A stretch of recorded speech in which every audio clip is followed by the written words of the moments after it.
Al llegar al final de esta semana en la que estudiamos el prólogo, o al menos vimos los temas esenciales del prólogo, no podemos terminarla realmente sin hacer algunas acotaciones más, y nuestro pastor Dani Perla nos ayudará para que veamos por qué a Juan le interesa tanto desde el principio de su evangelio que nosotros tengamos claro quién es Jesús, porque eso va a afectar nuestra vida de maneras que tal vez ni siquiera imaginamos, pero que esperamos hoy ya las podamos analizar para que veamos cuán importante es que entendamos lo que Juan quiere decirnos. Así que vamos a orar pidiendo la dirección de nuestro Dios.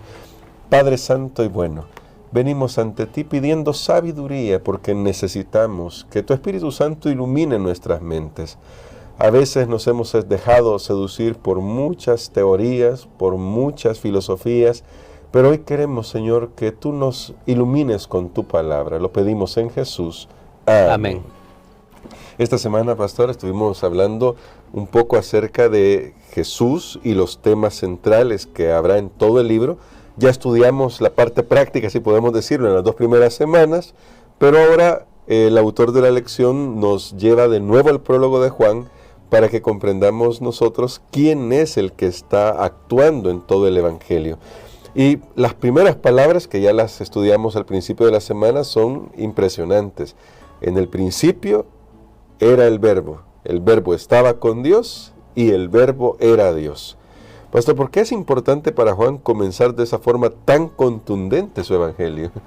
Bueno, creo que aquí yo estoy realmente maravillado cómo Dios hace todas las cosas, y tal vez lo que nos ha sucedido a nosotros al estudiar la lección de la escuela sabática nos puede servir para entender lo que estaba pasando al principio en la iglesia cristiana.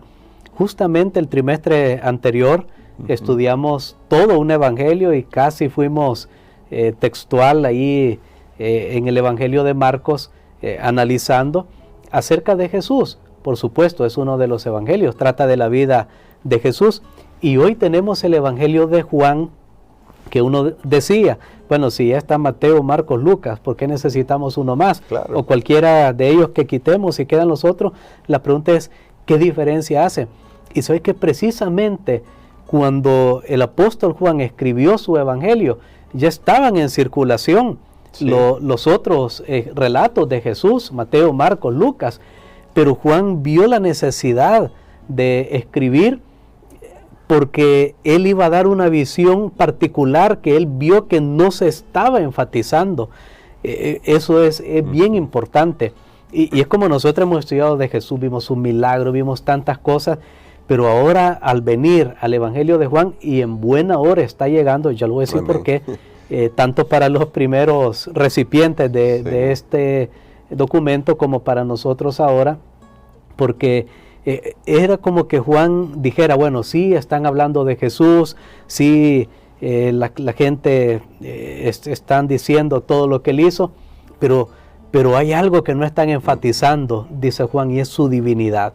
Y sé que precisamente el Evangelio de Juan es escrito para enfatizar la divinidad, la deidad de Jesús. Amén. Para mostrar que Jesús, es cierto, era 100% humano, un hombre 100%, pero era también 100% divino. Amén. Ya en sus días se estaban infiltrando, estaban surgiendo, porque la iglesia cristiana al principio pues estaban todos los apóstoles, los que habían andado con Jesús, el grupo va creciendo, y a medida va creciendo, de repente entra alguien a la iglesia que viene con una mezcla de un sincretismo religioso, llamémosle, y entonces se da cuenta del evangelio, comienza a analizar basado en su educación, su cultura, de dónde viene, y entonces ya se estaban metiendo algunas teorías extrañas. Algunos decían, no, Jesús en realidad fue un espíritu. Él nunca, claro, ya habían muerto muchos de los testigos presenciales, entonces alguien ponía duda, y otros decían, no, él sí es un humano total, o sea, él no ha venido de Dios, y entonces habían tantas cosas, y sabe que eso continuó a lo largo de los siglos. Y ahí, si uno estudia la historia, nosotros no tenemos ese espacio aquí, pero si uno estudia la historia, Sabelio, Arrio, y comenzaron a dar algunas. Arrio, por ejemplo, fue uno de los más influyentes en la iglesia cristiana ya por el siglo IV, creo. Arrio, afectó más en esa época.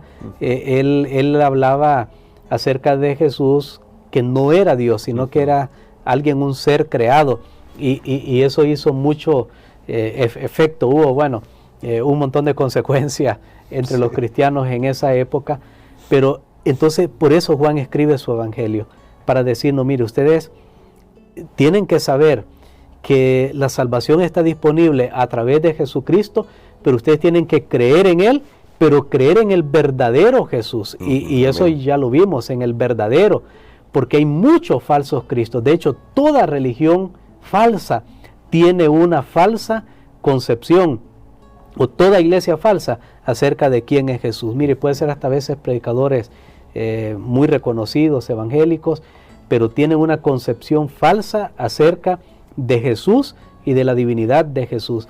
Y recuerden que en los últimos días Jesús dijo, vendrán falsos cristos, falsos mesías. Y si una persona, aunque se diga que es adventista, pero no tiene un concepto verdadero acerca de quién es Jesús y de su divinidad, esa persona está aceptando un falso mesías. Y eso es tan grave, es tan peligroso, que por eso Juan escribió su evangelio. De hecho, tan peligroso es que yo quiero mostrar dos versículos, uno del apóstol Pablo en 1 Corintios capítulo 16, versículo 22. Dice acá, el que no amare al Señor Jesucristo sea anatema. Porque alguien puede pensar, bueno, ¿qué diferencia hace esas discusiones? No, mire, ¿qué importa si creemos que Jesús no es Dios o que fue creado en la eternidad? Bueno, Pablo dice, si alguien no ama al Señor Jesucristo, es anatema. En Gálatas 1 dice lo mismo, es anatema, está bajo maldición. O sea, sí tiene que ver con nuestra salvación. En San Juan 8:24, ya lo hemos leído un par de veces en las semanas anteriores y tal vez en esta semana, pero lo he mencionado.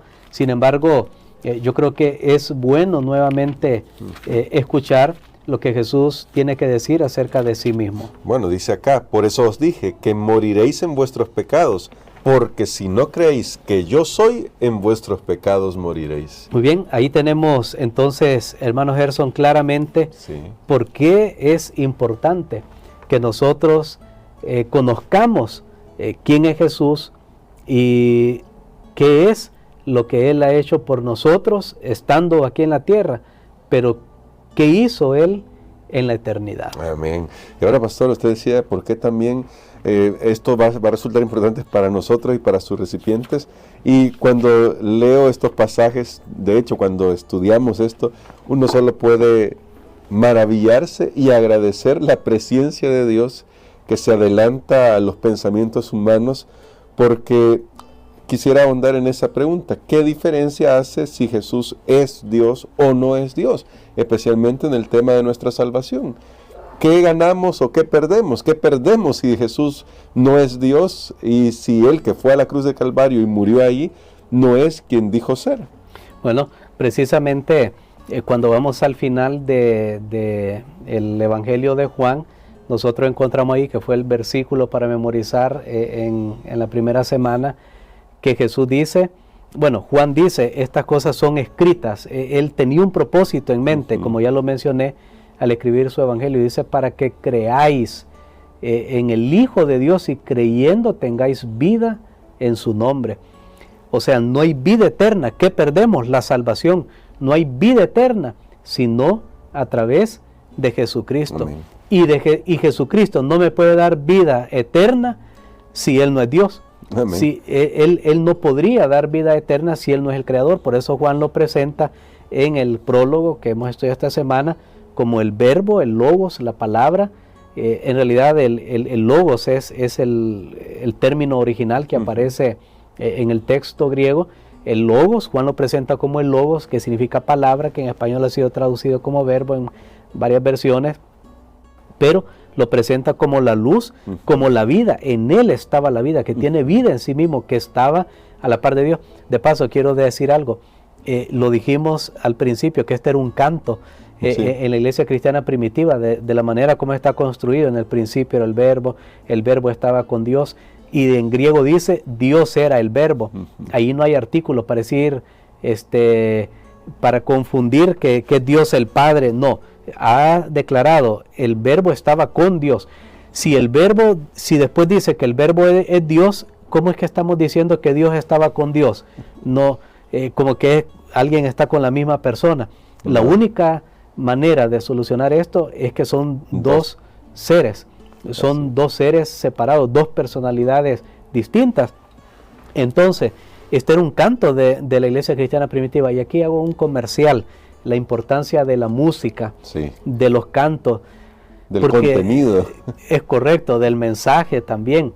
Porque recordemos, los primeros cristianos estaban sufriendo, tenían unas vidas normales como las que tenemos nosotros, con desafíos, dificultades, habían enfermedades, habían problemas económicos, había esclavitud, el mundo grecorromano pues estaba infestado de muchos males en la sociedad, había, tantas cosas, perversiones morales, no voy a entrar en eso ahorita, pero entonces había persecución también, la iglesia estaba siendo perseguida, entonces los cristianos encontraban ánimo en cantar, memorizaban, se aprendían estas cosas, sabían que Jesús mismo era Dios, que se había hecho hombre, había sufrido, y todo eso daba ánimo para los primeros cristianos. Pero yo quiero, ya que usted mencionó, ahondar un poquito más.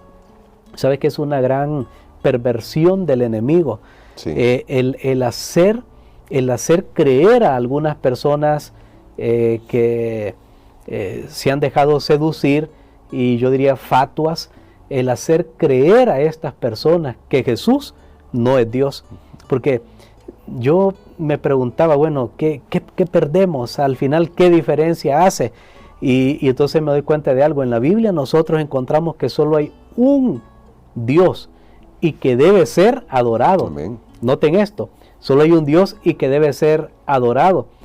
Entonces, en el mundo ya pagano que estuvieron todos estos personajes bíblicos, habían dioses en el mundo pagano y habían semidioses, semidioses. Entonces, algunos que quieren traer a la iglesia la idea de que Jesús es creado, porque si hay muchas aseveraciones que es claro que Jesús es Dios, pero entonces dice, si Él es un Dios, pero no como Dios que es eterno, sino que Él es un Dios en virtud, porque vino a morir y porque es la obra más grande de la creación, fue creado en algún momento, aún en la eternidad, dice, no sabemos cuándo, pero fue creado. Pero sabe que Juan 1:1 bota todo eso, porque de una sola vez pone en el principio tanto al Padre como al Hijo. Y ambos como creadores. Y ambos en igualdad. Entonces, noten esto, pero yo decía, ¿por qué alguien podría estar interesado en decir que Jesús no es Dios? Entonces, la única respuesta es Lucifer, es Satanás. Y sabe que encontré, hermano Gerson, por ejemplo, el mormonismo. El mormonismo cree que, por supuesto, esto es una herejía, cree que el espíritu hermano de Jesús es Adán y Lucifer. O sea, noten qué interesante, porque yo creo que la mentalidad de Satanás va en la siguiente línea. Si Jesús es un semidios, es un Dios con D minúscula, que fue creado y puede ser adorado, porque en la Biblia sí encontramos claro que Jesús acepta adoración, y encontramos que la adoración solo es a Dios, porque aún Juan, vean, Juan mismo que escribió este evangelio y que escribió el Apocalipsis, un día que tuvo una revelación, se le apareció un ángel y él se sintió en la gloria, y dice que lo adoró, y el ángel le dijo, levántate, yo soy un consiervo tuyo, y le dijo, adora a Dios. Entonces Juan no podía hablar en su evangelio de adorar a Jesús, cuando allá el ángel le está diciendo que solo Dios debe ser adorado. Si Jesús es presentado como alguien digno de adoración, es porque Él es Dios. Amén. Pero Lucifer, ya ha caído, Lucifer y ya ha caído Satanás, él en su mente, él necesita que haya un ser creado que puede ser adorado, porque entonces entraría él ahí en la colada, como dice, hablemoslo así comúnmente. Así que, hermanos, este es un tema muy delicado. Esto es algo que realmente tiene que ver con nuestra salvación. Por eso yo le digo, en buena hora ha venido esto, porque así como en aquel tiempo hubo una distorsión de la persona y la obra de Jesús, en la actualidad también se puede o se da esto. Esta distorsión. Y por eso es importante, mi hermano, mi hermana, no que nos crea a nosotros al fin y al cabo, sino que vaya a la palabra. Ahí está la palabra contundente y nos habla de Jesús como nuestro gran Dios y Salvador, que está pronto para venir por segunda vez. Pastor, ore por nosotros para que el Espíritu Santo pueda traer esa luz a nuestro corazón y la podamos apreciar y podamos renunciar a todo argumento que nos lleva en contra de quién es Jesús. Amén. Padre, en esta hora, Señor, te damos gracias por el testimonio de las Escrituras, porque has dejado una luz inequívoca para que nuestros pasos puedan ir por senderos seguros. Gracias, Señor, por Jesús, por el Logos, quien era Dios, pero que se hizo hombre, participó de su creación. El Creador se hace creación para que nosotros podamos ser hijos e hijas tuyos. Señor, oro para que en la mente de cada oyente, de cada persona que está llegando este mensaje, pueda haber un concepto claro de quién es Jesús, aunque no podemos entender todas las implicaciones de la deidad, de la Trinidad y de Jesús siendo completamente divino y completamente humano, aunque las palabras faltan o la gramática o el lenguaje se queda corto para expresar verdades tan sublimes. Ayúdanos, Señor, para creer y para jamás distorsionar en nuestra mente ni en nuestra vida la persona de Jesús, porque Él es el único que puede salvar. No hay otro nombre bajo el cielo dado a los hombres en quien podamos ser salvos. Gracias, Señor, por ese don precioso y maravilloso. Cuán grande amor tú nos has dado. Permítenos, Señor, maravillarnos y responder a ese amor, ser de los que creen, no de los que no creen. Lo pedimos en el nombre de Jesús. Amén.